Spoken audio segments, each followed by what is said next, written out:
간증 하나님의 타깃팅입니다. 당대 신앙인인 저는 행복을 꿈꾸며 불신 결혼을 한 뒤 두 딸을 낳았습니다.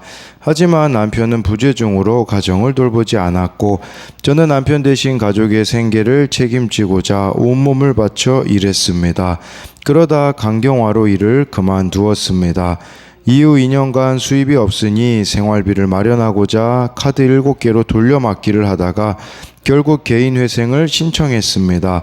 법에 무지했던 저는 개인회생을 하기 위한 모든 일을 한 법무사에게 위임하고 5년간 매월 정해진 금액을 자동 이체했습니다. 그런데 몇 년 후 개인회생 폐지라는 날벼락 같은 결정문을 보게 되었습니다. 법원에 알아보니 37만 원이 미납돼 있었습니다. 법원에서는 법무사에게 몇 차례 우편물을 보냈지만 답이 없었고 2년을 더 기다리다가 부득이 폐지 결정을 하게 되었다고 했습니다. 수소문에 보니 그 법무사는 이미 사무실을 폐업한 상태였습니다. 저는 억울한 마음에 항고 신청을 했으나 기각되었습니다. 그래서 대법원에도 재항고 신청을 하고 여러 변호사에게 법적 도움을 받아보려고 했지만 별다른 방법이 없었습니다. 그제야 저는 불신 결혼을 하고 행복을 쫓아 하나님보다 앞선 열심으로 달려온 제 모습이 보였습니다. 이후 공동체에 전적으로 무능하고 돈을 우상 삼은 저의 죄를 고백했습니다. 그리고 욥처럼 저도 제 영혼의 곤비함과 개인회생 폐지의 억울함을 중재자 되시는 주께 토로했습니다. 그러자 남편도 그동안 아내가 개인회생으로 힘들어해도 외면했습니다. 폐지 사건은 지난날 제가 가정을 돌보지 않은 죄의 결과입니다. 라며 눈물로 회개했습니다. 이렇게 하나님은 물질 고난으로 저와 남편의 회개를 받아내셨습니다. 저는 여전히 신용불량이라는 흑암과 죽음의 그늘 아래 있습니다. 하지만 이 고난으로 주께서 저를 거룩하게 담금질하시며 후에는 고난의 이유를 온전히 알게 해주실 줄을 믿습니다. 날마다 말씀의 인도함을 받는 가운데 신용회복의 길도 열어주시길 소원합니다. 적용하기입니다. 개인회생 폐지가 나의 구원을 위해 하나님이 사랑으로 주신 사건임을 공동체에서 나누겠습니다. 개인회생에 관해 궁금해하는 지체가 있다면 이야기를 잘 듣고 설명해 주겠습니다. 네, 여기 이렇게 별다른 방법이 없게 되어질 때에 불신 결혼하고 행복을 쫓아 하나님보다 앞선 열심으로 달려온 자신의 모습이 보였다라고 하잖아요. 이렇게 이 자신의 이 전적인 무능을 고백했을 때 그제야 남편도 지난날 가정을 돌보지 않은 죄의 결과라고 눈물로 회개하게 되었다라는 거죠. 이해할 수 없는 그 사건이 정말 이렇게 구원의 사건으로 바뀔 수 있다라는 것을 볼 수 있습니다. 오늘 말씀 제목은 그럼에도 떠날 수 없습니다 라고 이렇게 잡은 것은요, 욥이 참 고난이 극심하잖아요. 이해할 수 없지만 하나님을 떠날 수 없어요. 왜 그러냐? 오늘 12절의 고백에 그런 게 나오거든요. 생명과 은혜를 내게 주시고 나를 보살핌으로 내 영을 지키셨다. 은혜의 체험, 은혜의 경험이 있기 때문에 하나님을 떠날 수 없는 것을 말하는 것이죠. 우리도 이러한 은혜의 경험이 있다면 또 이렇게 고난 가운데서도 하나님을 떠날 수가 없습니다. 1절에 보면요, 내 영혼이 살기에 곤비하니 내 불평을 토로하고 내 마음이 괴로운 대로 말하리라. 욥은 계속해서 하나님께 탄원하고 있습니다. 현재의 상황을 해결할 방법은 보이지 않고 모두 이 욥의 친구들이 돌아선 상황에서 욥은 절망하고 있습니다. 그렇기 때문에요, 이 고통스럽기 때문에 마음속으로부터 나오는 수많은 고민과 번민을 쏟아낼 수밖에 없습니다. 삶에서 이제 더 이상 어떠한 낙도 누리지 못하는 사람만이 이런 고백을 할 수가 있는 것이죠. 욥이 지금 이런 태도를 갖는 것이 어떤 사람이 보기에는 불신앙이 아닌가라고 생각할 수 있지만요, 그거는 아니라고 볼 수 있어요. 욥이 지금 이런 태도를 취한다라는 것은 반대로 그가 하나님을 이전에 얼마나 가깝게 느끼고 있었는가를 방증한다라고 볼 수가 있습니다. 우리도 영원히 살기에 참 곤비할 때가 있어요. 네, 그때 우리에게 필요한 것은요, 하나님께 고백하는 거, 그리고 공동체에서 내 고난과 마음을 나눔으로 힘을 얻어야 합니다. 그런데 부끄럽고 수치스럽다라는 이유로 오히려 이럴 때 공동체를 멀리하는 사람들이 많습니다. 그렇게 되면요, 영육이 병들 수밖에 없어요. 그렇기 때문에 우리 인생의 가장 큰 축복은 말씀으로 사건을 해석하고 기도해 주는 공동체를 만나는 것이라고 볼 수가 있습니다. 그래서 이것에 대한 적용도, 힘들고 고통스러운 일을 세상 사람들에게 털어놓습니까? 하나님과 믿음의 공동체에 털어놓습니까? 2절에요. 내가 하나님께 아뢰오리니 나를 정죄하지 마시옵고 무슨 까닭으로 나와 더불어 변론하시는지를 내게 알게 하옵소서. 욥은 끊임없이 하나님께 질문하고 있습니다. 이 질문의 내용이 뭐냐면, 제가 왜 고난당했는지를 알게 하여 주옵소서라는 거죠. 그러니까 지금 당하는 고난도 물론 힘들지만 이유를 알 수 없기 때문에 더 이렇게 혼란스러운 것이라고 볼 수 있어요. 그런데 우리는 좀 알고 있잖아요. 끝을 알고 있기 때문에 하나님이 지금 이 고난을 통해서 욥을 빚어가신다라는 것을 알고 있어요. 그러나 지금 이 욥의 친구들의 태도를 보면요, 그걸 아셔야 돼요. 욥도 고난당하기 전에는요, 욥의 친구들하고 똑같은 관점으로 하나님을 보고 있었다라는 것이에요. 인과응보의 하나님만 알았다고 볼 수가 있는 것이겠죠. 그러나 이 고난을 통하여서 욥이 하나님을 오히려 바르게 알아가고 있었다라는 것이죠. 그러니까 내가 만든 하나님이었죠, 이전에는요, 고난당하기 전에는. 그런데 이제는 반대로 하나님께 나를 맞추는 이 신앙으로 바뀌어가고 있다라는 것이에요. 이런 관점으로 보자면 고난은 징계가 아닙니다. 목이 곧고 교만한 나를 어떻게 해서든지 거룩하게 하시는 하나님의 사랑이라는 것을 알아야 합니다. 3절에요. 주께서 주의 손으로 지으신 것을 학대하시며 멸시하시고 악인의 꾀에 빛을 비추시기를 선히 여기시나이까 라고 해가지고요, 욥의 생각에는요, 하나님이 아무런 이유랑 근거도 없이 선과 악을 바꿔 놓으셨다라고 여깁니다. 하나님이 자신의 손으로 정성 들여 지으신 것들을 아무 이유 없이 학대하고 멸시한다라고 생각하는 거죠. 그런데 반대로 오히려 하나님으로부터 심판받고 징계받아야 하는 악인들의 계획은 잘되게 하신다라고 지금 욥은 느끼고 있는 것이에요. 왜냐하면 이런 관점으로 지금 보고 있는 것은 그에게는 여전히 인과응보의 이 하나님을 그는 벗어나지 못하고 있기 때문이라고 볼 수가 있습니다. 그래서 이것에 대한 적용도요, 예수님을 믿는 나에게는 힘든 일만 생기는데 믿지 않는 사람들은 다 잘 되는 것 같아서 속상한 적은 없습니까? 이 3절이 우리에게도 해당될 수 있어요. 그건 뭐냐면 기복신앙입니다. 우리가요, 기복신앙적으로만 하나님을 생각하고 있는데, 그것을 그런 관점으로 보면요, 아니 믿지 않는 사람들은 다 잘 되는 것 같은데 나는 왜 복을 못 받지, 이렇게 볼 수 있는 것이겠죠. 그래서 이 기복신앙을 벗어나게 하고 계시다라는 관점으로 또 욥기를 볼 수 있습니다. 4절에요. 주께도 육신의 눈이 있나이까 주께서 사람처럼 보시나이까. 이건 무슨 말이냐면요, 하나님은 사람들처럼 이렇게 보시면 안 됩니다, 이렇게 얘기하는 거예요. 인간은요, 한계가 있기 때문에 잘못된 판단을 내릴 수 있잖아요. 그런데 하나님은 이렇게 잘못된 판단을 내리시면 안 된다라는 것이에요. 이게 무슨 말이냐면, 왜 나에게는 이렇게 고난을 주시냐라는 거죠. 하나님이 사람의 눈으로 지금 나를 보고 있는 게 아니냐라고 이렇게 말하는 것이, 하나님 지금 잘못된 판단을 좀 내리신 것 같아요. 하나님이 좀 틀리신 것 같아요. 이렇게 지금 욥은 느끼는 거죠. 우리도 그럴 때가 있잖아요. 진짜 하나님은 이러실 수 있는가라는 의문이 들 때가 있는 것이겠죠.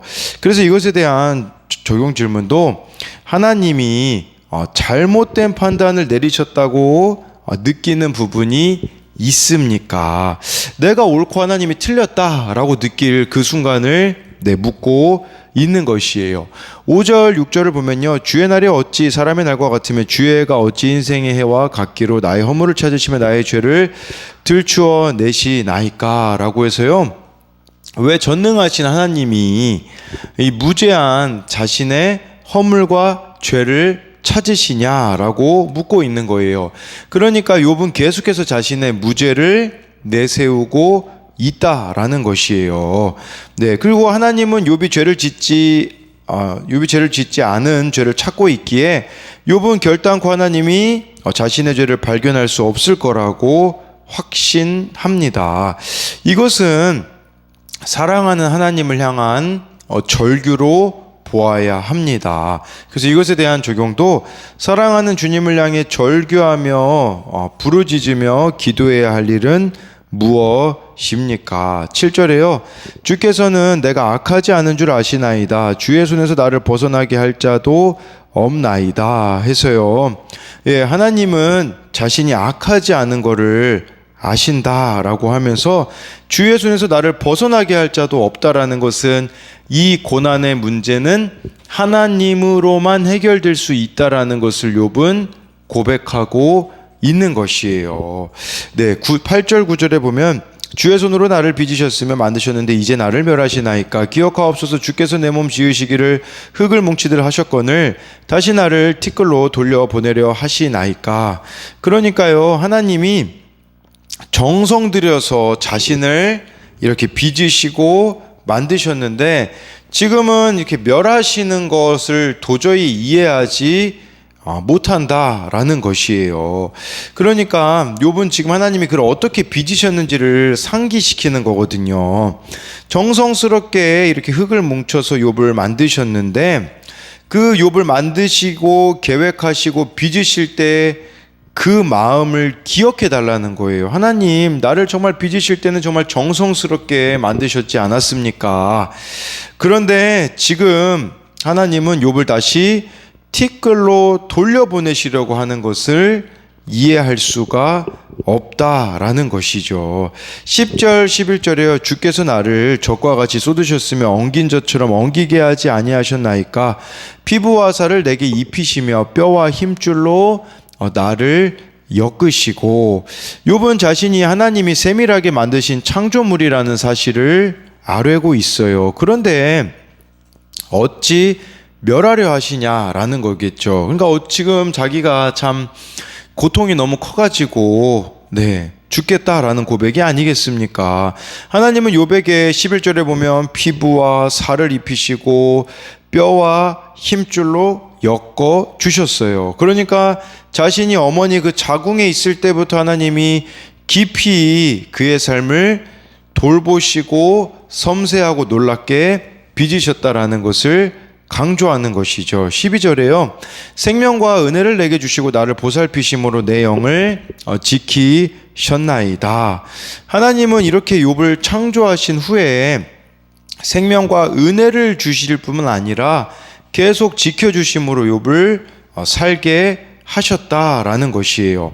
욥이 이런 고난 가운데서 하나님을 떠나지 못하는 이유, 생명과 은혜를 하나님으로부터 받았던 경험이 있기 때문이라는 것이에요. 더 쉽게 말씀드리면 은혜의 경험이 있기 때문에 욥은 하나님을 떠날 수가 없는 것이에요. 우리에게도 다 이런 은혜의 경험이 있지 않습니까? 그것이 어떤 고난 가운데 있다고 할지라도 우리가 하나님을 떠날 수 없는 이유가 될 수 있다라는 것이죠. 그래서 이것에 대한 적용도요, 어떤 상황에도 하나님의 살아계심을 고백할 수밖에 없는 은혜의 경험이 있습니까? 13절 14절에요. 그러한데 주께서 이것들을 마음에 품으셨나이다. 이 뜻이 주께 있는 줄을 내가 아나이다. 내가 범죄하면 주께서 나를 죄인으로 인정하시고 내 죄악을 사하지 아니하시나이다. 예, 그러한데 주께서 이것들을 마음에 품으셨대요. 이 뜻이 주께 있는 줄 내가 안다라는 이것은 네. 그런데도 왜 저를 지금 이렇게 죽음으로 몰아가고 계시냐라는 거죠. 지금 고난을 주신 하나님의 행동이 이해되지 않기에 욥은 하나님이 자신을 만드실 때부터 멸하실 마음을 갖고 계셨다라고 이렇게 생각하고 있는 것이에요. 그래서 내가 범죄하면 주께서 나를 죄인으로 인정하시고 내 죄악을 사하지 아니하시나이다라는 이 고백은 하나님이 정말 자신을 지금 주목하고 있기에 자신이 죄를 지으면 결코 넘어가지 못한다라고 이렇게 말하고 있습니다. 그런데 이게 참 저는 이 13절이 좀 그런 의미로 좀 다가오더라고요. 네. 점점 자신의 그 주권을 내려놓고 하나님의 주권을 인정하는 그 과정 속에 있다라고 볼 수 있는 것이죠.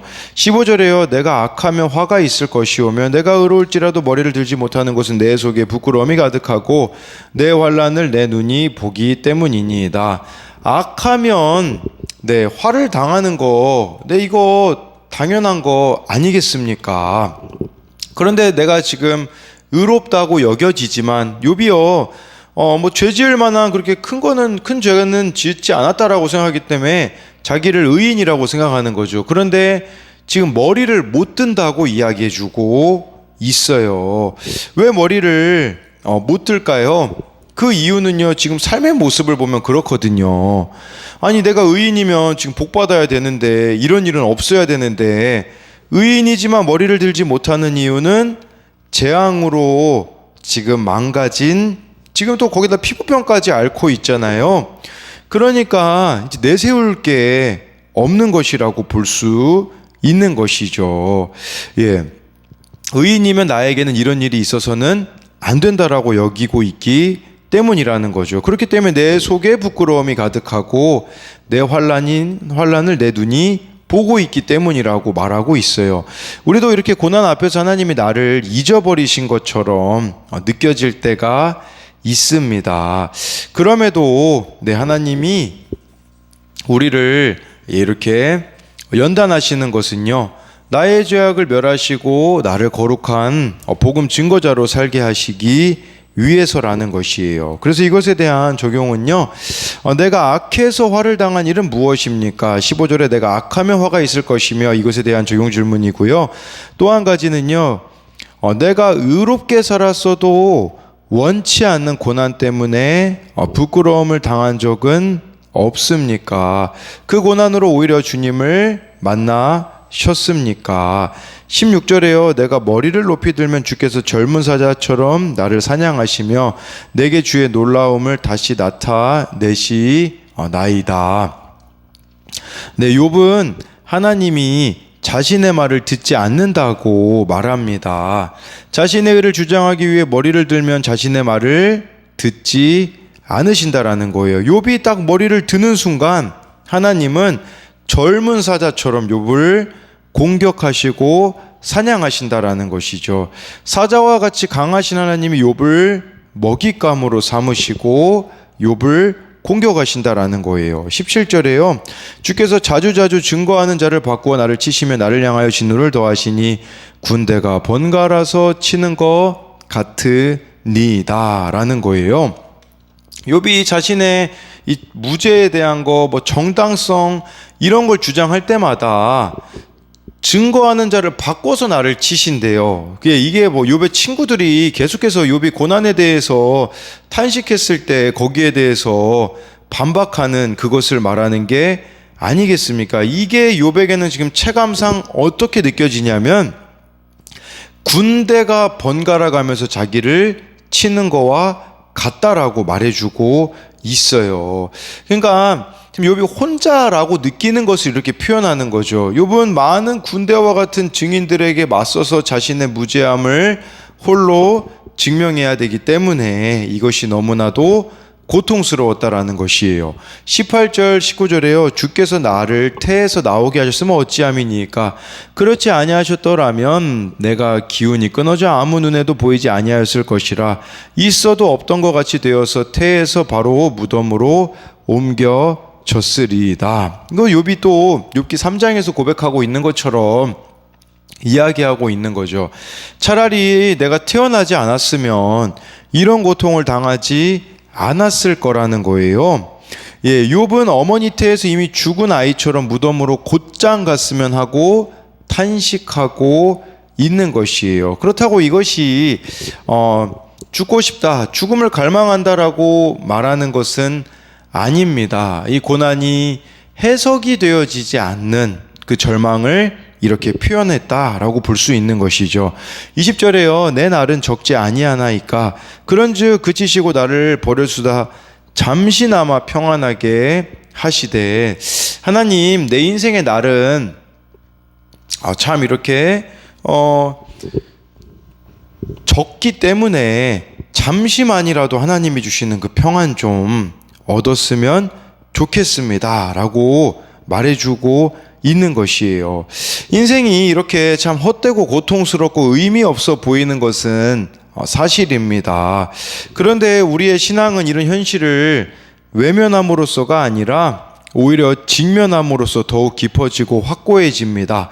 인생은 무가치하고 괴로운 길일 수 있으나 그 가운데 창조주의 의미를 발견하는 여정이 바로 신앙생활이라는 거예요. 죽고 싶을 만큼 힘든 고난에서도 욥은 하나님에게서 돌아서지 않고 하나님께 평안을 간구하고 있는 것이에요. 그래서 우리도 이처럼 부활을 약속하신 하나님의 말씀을 붙잡고 하나님께 평안을 구하는 자세가 필요하다라고 볼 수가 있습니다. 욥이요, 만약에 한 가지라도 피할 수 있는 구멍이 있었다면 거길로 피했을 거예요. 지금 욥이 다 잃었잖아요. 재산도 잃어버리고 자녀들도 잃어버리고.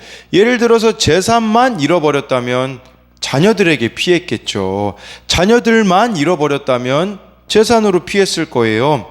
우리가 그것을 룻기에서 발견하잖아요. 정말 이 유다 베들레헴에 흉년이 왔을 때 그 나오미와 그 가족들 피할 구멍이 있잖아요. 재산이 있으니까 모압으로 가버리죠. 남편이 있으니까 또 돌아갈 생각을 안 하죠. 남편이 죽고 또 이제 두 아들이 남아 있으니까 돌아갈 생각을 안 하는 것이죠. 그러니까 지금 욥이 모든 것이 다 망가져 있다라는 이것을 보자면 바로 그가 의지할 만한 것이 하나도 없는 것이 우리에게는 하나님만 의지할 수 있는 기회가 된다라는 것이에요. 내가 지금 고난 중에 있는데도 하나님을 안 붙잡고 있다면 이런 생각을 해봐야 되는 거예요. 여전히 내가 지금 의지하고 있는 구석이 있지 않는가? 그래서 하나님께 안 나오고 있지는 않는가? 이것을 볼 수 있어야 된다라는 것이에요. 그래서 이것에 대한 적용도 피하고 싶은 고난이 닥치면 나는 어떻게 합니까? 내가 평안을 구해야 할 분은 오직 하나님임을 믿고 그분을 찾습니까? 21절 22절에요. 내가 돌아오지 못할 땅 곧 어둡고 죽음의 그늘진 땅으로 가기 전에 그리하옵소서. 땅은 어두워서 흑암 같고 죽음의 그늘이 져서 아무 구별이 없고 광명도 흑암 같으니이다 라고 말해주고 있어요. 욥은 지금 육체적으로도 오래 살 수 없다고 생각하고 있거든요. 이 병을 앓고 있잖아요. 그래서 어둠으로 가득 찬 죽음의 장소인 스올에 갈 때까지만이라도 하나님 잠깐 간섭하지 말고 저에게 좀 휴식 좀 주세요라고 이야기하고 있는 것이에요. 지금 욥이 구하고 있는 것은 하나님이 자신을 잠시라도 좀 떠나 계셨으면 하는 것이에요. 이 고통이 하나님의 간섭이라고 여겨지기 때문이라고 볼 수가 있는 거죠. 우리가 주님의 구원만을 가장 간절히 바랄 때는요, 역설적으로 이럴 때가 아닐까요? 흑암 같고 죽음 같을 때인 것이죠. 어둠으로 뒤덮인 우리의 마음 속에서 십자가가 가장 빛날 때도 이럴 때라고 할 수 있어요. 우리의 힘이 완전히 빠져서 아무것도 하지 못할 때를 하나님은 오히려 기다리고 계신지도 모릅니다. 그래서 이것에 대한 적용은요, 더 이상 살고 싶지 않을 정도로 고통스러워 절망 가운데 있습니까? 그러나 내가 끝이라고 생각한 그곳에 예수님이 계심을 믿습니까? 책 제목 중에요, 그런 책 제목이 있어요. 나의 끝, 예수의 시작이라는 책이 있거든요. 내 생각에는 끝이라고 여겨지는 그곳에서 우리 주님이 새롭게 시작하실 수 있음을 저와 여러분들이 믿으며, 그럼에도 하나님을 떠나지 않을 때에 회복될 때가 반드시 온다라는 믿음을 갖기를 소망합니다.